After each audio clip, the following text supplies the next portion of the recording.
అధ్యక్ష,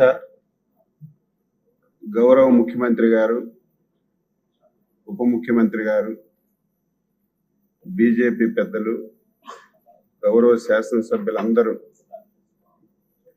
ఏక కంఠంగా యునానిమీగా మీకు ఉపసభాపతిగా ఎన్నుకున్నందుకు సభ్యులందరికీ మీకు హృదయపూర్వకంగా ధన్యవాదాలు తెలియజేస్తున్నాను. చాలా సంతోషం. ఒక సమర్థమైనటువంటి వ్యక్తిని, అనుభవం కలిగినటువంటి వ్యక్తిని ఈరోజు ఎంపిక చేసినందుకు ముందు ముఖ్యమంత్రి గారికి అభినందిస్తున్నాను. చాలా మంది చాలా విషయాలు మాట్లాడారు. అందులో ముఖ్యమంత్రి గారు సుదీర్ఘమైనటువంటి రాజకీయ అనుభవం కలిగినటువంటి వ్యక్తి. ఆయన సుదీర్ఘ అనుభవంలో గత 5 సంవత్సరాలు ఒక్కసారి మనం ఆలోచన చేస్తే ఆయన నిద్ర లేనటువంటి రాత్రులు ఎన్నో గడిపారు.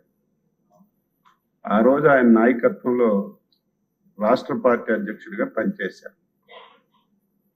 ఇటు పార్టీని కాపాడడంతో పాటుగా, పార్టీలో ఉన్నటువంటి నాయకుల్ని కాపాడటంతో పాటుగా, సమాజంలో గత ప్రభుత్వం వల్ల ఎవరెవరికి ఇబ్బందులు జరిగాయో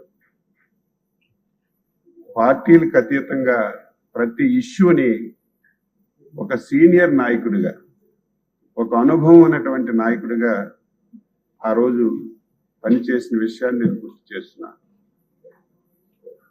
గత 5 సంవత్సరాల్లో నా అరెస్ట్ నుంచి ప్రారంభమైంది. ఎప్పుడు మనం రాజకీయాల్లో అధికారంలో ఉంటే ప్రభుత్వం తరపున సేవలు అందిస్తాం, ప్రతిపక్షంలో ఉంటే ప్రజల పక్షాన మనం సమస్యలు ప్రభుత్వం దృష్టికి తీసుకొచ్చి పరిష్కరిస్తాం. కానీ గత 5 సంవత్సరాలు అటువంటి పరిస్థితి ఆంధ్రప్రదేశ్లో మనం చూడలేదు. అటువంటి ప్రభుత్వాన్ని మనం చూసాం ఫస్ట్ టైం. ఆ రోజు ఒక వ్యక్తి, ఆ వ్యక్తి పేరు కూడా మనం మాటికి మాట్లాడుతాం. ఇన్ని సంవత్సరాలుగా రాజకీయం చూస్తున్నాం ఆంధ్రప్రదేశ్ రాష్ట్రంలో. స్వాతంత్ర భారతదేశంలో కూడా ఎన్నో పార్టీలు వచ్చాయి, ఎన్నో ప్రభుత్వాలు వచ్చాయి. కానీ ఒక దుర్మార్గమైనటువంటి ఆలోచన, ఈ రాష్ట్రానికి నేను ముఖ్యమంత్రి అయ్యాను, ఈ రాష్ట్రంలో శాశ్వతంగా నేనే ముఖ్యమంత్రిగా ఉండాలి, ఈ రాష్ట్రంలో నా ఒక్క రాజకీయ పార్టీ ఉండాలి, ఇంకొక పార్టీ ఉండకూడదని ఒక ఆలోచనతో డే 1 నుంచి కూడా ఆ రోజు పనిచేసిన విషయాన్ని ఒకసారి నేను గుర్తు చేసుకుంటున్నాను. అందులో భాగంగా కక్ష సాధింపు చర్యలన్నీ కూడా మొదలయ్యాయి. ఎవరైతే ఆ రోజు ప్రభుత్వం పైన, ప్రభుత్వ నిర్ణయాలపైన, ప్రభుత్వం చేసినటువంటి తప్పుడు విధానాలపైన గొంతెత్తి మాట్లాడారు, ఒక్కొక్కరికి కేసులు పెట్టి అరెస్టులు చేసి ఈ విధంగా హింసించారు, మనందరం కూడా చూసాం. అందులో భాగంగా మీరు కనీసం ఆ పార్టీ గుర్తు మీద గెలిచినటువంటి పార్లమెంట్ సభ్యులు మీరు కనీసం ఆ ఆలోచన చేయాలి. ఆ రోజు మీరు 151 స్థానాలతో ఆంధ్రప్రదేశ్ ప్రజలు గెలిపించారు. మీరు ముఖ్యమంత్రిగా చేసినటువంటి నిర్ణయాలు సరిగా లేవు, దీనివల్ల రాష్ట్రంలో అనేక ఇబ్బందులు జరుగుతున్నాయని చెప్పి మీరు ఆయన మంచి గురించి, ఆయన నడవడిక మార్చుకోవడం గురించి మీరు గొంతెత్తి మాట్లాడితే, సొంత పార్టీ ఎంపీ అని చూడకుండా మీకు ఎన్ని ఇబ్బందులు పెట్టారు అందరూ కూడా చెప్పారు. ఆ రోజు నాకు బాగా గుర్తు, కరెక్ట్గా 2 గంటలకి మీకు ఎప్పుడైతే అరెస్ట్ చేశారో ఫస్ట్ అధ్యక్షుల వారు ఫోన్ చేసి, ఆయన ఏ పార్టీ అయినా, మన పార్టీతో సంబంధం లేకపోయినా మనం దీని మీద స్టాండ్ తీసుకోవాలి, ఆయనకు మనం మద్దతుగా ఉండాలని చెప్పి, ఏ రోజైతే మీకు అరెస్ట్ చేశారో ఆ నిమిషం నుంచి మళ్ళీ మిలిటరీ ఆఫీసులో మీరు రిలీజ్ అయ్యి హాస్పిటల్లో మీ ఇంటికి చేరినంత వరకు ప్రతి నిమిషం మానిటరింగ్ చేసినటువంటి వ్యక్తి, సమాజ శ్రేయస్సు కోరినటువంటి వ్యక్తి చంద్రబాబు నాయుడు గారు. ఆ రోజు ఎవరు మాట్లాడలేకపోయారు, ఎవరు బయటికి రాలేకపోయారు. ఢిల్లీలో ఒక రిప్రజెంటేషన్ ఇద్దామంటే ఎవరు పలికినటువంటి పరిస్థితి లేదు. అప్పటికప్పుడు మా పార్లమెంట్ సభ్యుల్ని చెప్పి రిప్రజెంటేషన్స్ ఇచ్చి లాయర్స్తో మాట్లాడి ఏం జరుగుతుందో ఆ రోజు పర్యవేక్షించి ప్రజాస్వామ్యాన్ని కాపాడడానికి ఇటువంటి వ్యక్తులకు మనం రక్షణ లేకపోతే ఈ రాష్ట్రం చాలా దారుణంగా తయారవుతుందని అనునిత్యం నీకే కాదు మాకే కాదు ఒక సామాన్య పౌరుడికి చిన్న ఇబ్బంది జరిగినా మన బాధ్యతగా మనం చేయాలని చేసినటువంటి వ్యక్తి చంద్రబాబు నాయుడు గారు. అందులో మీకు పడినటువంటి కష్టాల్లో ఆ రోజు మేము కూడా భాగస్వామి.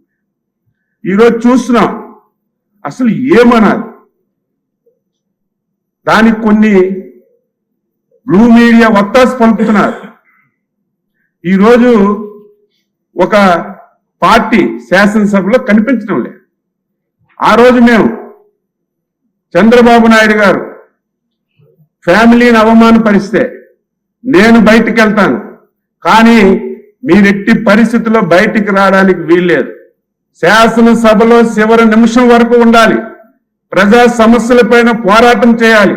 మైక్ ఇవ్వకపోయినా అవమానం పరిచిన మన డ్యూటీని మనం నిర్వహించాలని చివరి నిమిషం వరకు ఎన్నో అవమానాలు భరించాం. అవమానాలంటే మామూలు అవమానాలు కాదు, దారుణాతి దారుణంగా. ప్రజాస్వామ్యంలో అలాంటి మాటలు ఎవరు కూడా మాట్లాడరు. ఆ రకంగా మాకు హింస పెట్టినా మా డ్యూటీ మేము చేశాం. ఈరోజు నువ్వు చేసిన పాపాలకి ఈ రాష్ట్రాన్ని నువ్వు పూర్తిగా నాశనం చేయడం వల్ల నీకు ప్రజలు తీర్పిచ్చారు. నువ్వు రావాలి, రాకపోయినా పర్వాలేదు.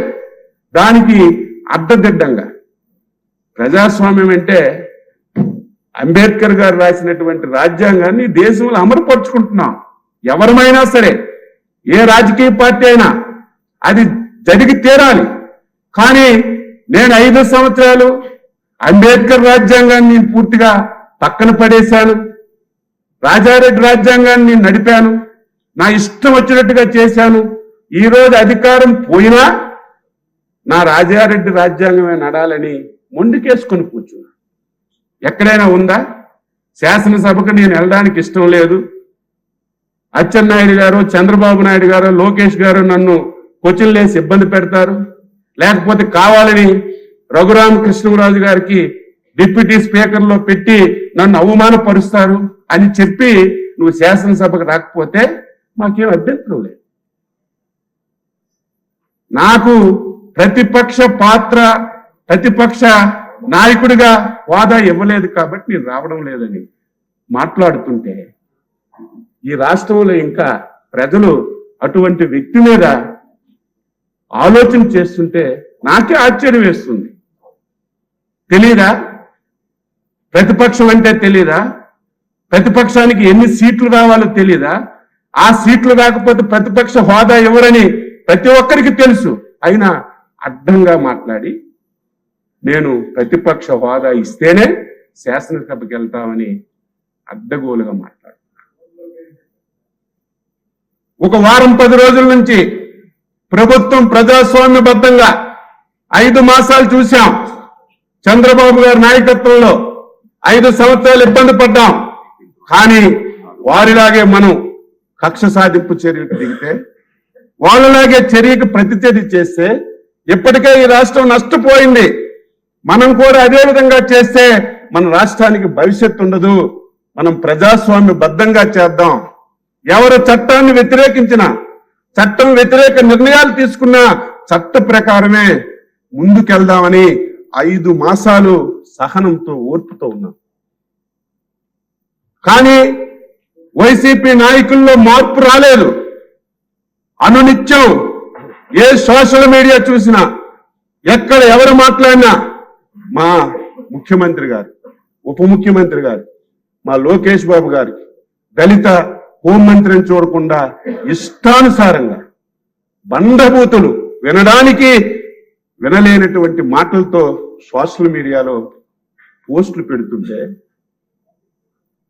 ఈరోజు చట్టబద్ధంగా చర్యలు తీసుకుంటే ఏం మాట్లాడుతున్నారు? కక్ష సాధింపు చర్యలా?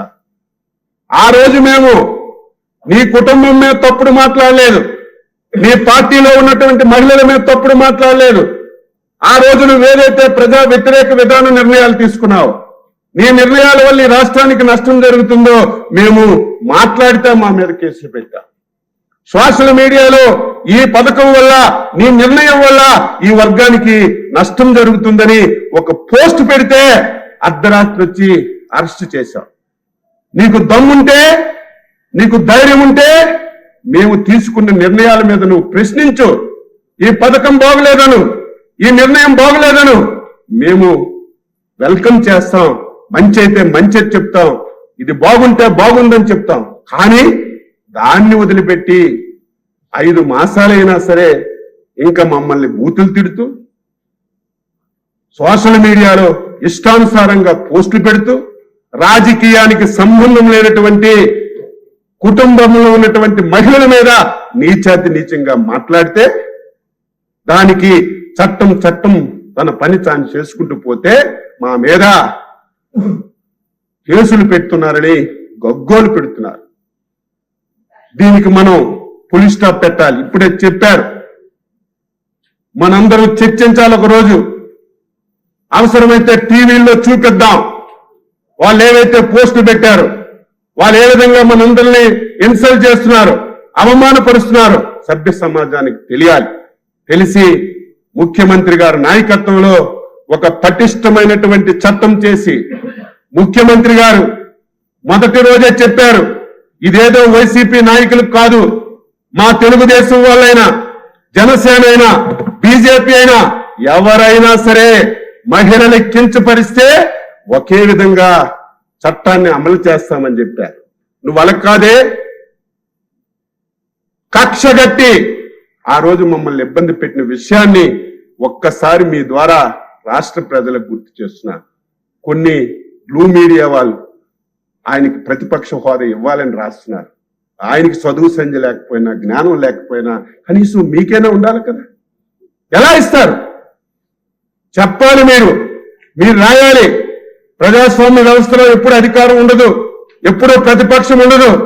మా నాయకుడు 45 సంవత్సరాల్లో అధికారం ఉన్నా, ప్రతిపక్షం ఉన్నా, 21 మంది ఉన్నా నిరంతరం ప్రజల పక్షాన పోరాటం చేసినటువంటి వ్యక్తి మా నాయకుడు చంద్రబాబు నాయుడు.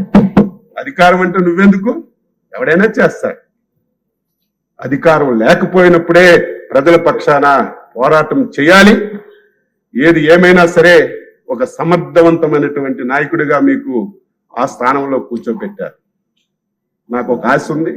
5 సంవత్సరాలు ఒక్క రోజైనా నేను కోరుకున్న వ్యక్తి ఇక్కడికి రావాలి, మీరు ఆ స్థానంలో ఉండాలి. నాకు 1 గంట సమయం ఇవ్వాలి. అప్పుడు అన్ని మంచి జరగాలి, నేను అనుకున్నది జరగాలి.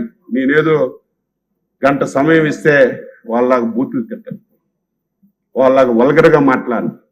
నేను 6 సార్లు ఎమ్మెల్యే. ఎప్పుడైనా సరే సీనియారిటీ వస్తే అన్ని మార్పులు వస్తాయి. 25 సంవత్సరాలకు ఎమ్మెల్యే అయ్యాను. ఆ రోజు నాకు చాలా కోపం. ప్రతి వారిని తిట్టడం, ఫోన్ ఎత్తకపోతే ఫోన్ పగలగొట్టడం, చాలా కోపంగా ఉండేది. 25 సంవత్సరాలు తెలియలేదు. ఈరోజు 6 సార్లు అయ్యారు. కోపం అనే నరమే లేదు. ఎవడేమనుకున్నా సరే మంచి అయితే తీసుకుంటాం, చెడు అయితే వదిలేస్తాం, మంచి సలహా అయితే అమలు చేస్తామని అనుభవంతోనే ముందుకు వస్తుంది. మీకు మంచి అనుభవం ఉంది. ఈరోజు అందరం చెప్పామని మీరు మూతికి ప్లాస్టర్ వేసుకుంటే ఇప్పటికే ఇది సప్పగా ఉంది సభ, ప్రతిపక్షం లేక.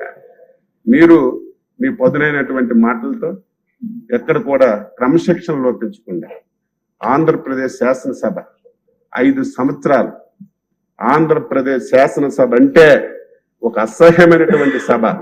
ఆ సభలో బూతులు తప్ప, తిట్టుకోవడం తప్ప, అవమానించడం తప్ప ప్రజా సమస్యల మీద మాట్లాడినటువంటి సందర్భాలు లేవని 5 సంవత్సరాలు ఆంధ్ర ప్రజలు, దేశ ప్రజలందరూ మాట్లాడారు.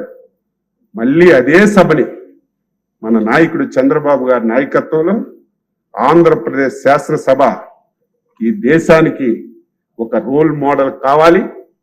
ఆంధ్రప్రదేశ్ మళ్ళీ పునర్నిర్మించడానికి ఇది ఒక వేదిక కావాలి. దాని గురించి సభాపతిగా అయ్యన్న పాత్రుడు గారు, ఉపసభాపతిగా మీరు ఆ పాత్ర పోషిస్తారని మనస్ఫూర్తిగా విశ్వసిస్తూ మీకు మరొకసారి హృదయపూర్వకంగా అభినందనలు తెలియజేస్తూ సెలవు తీసుకుంటున్నాను.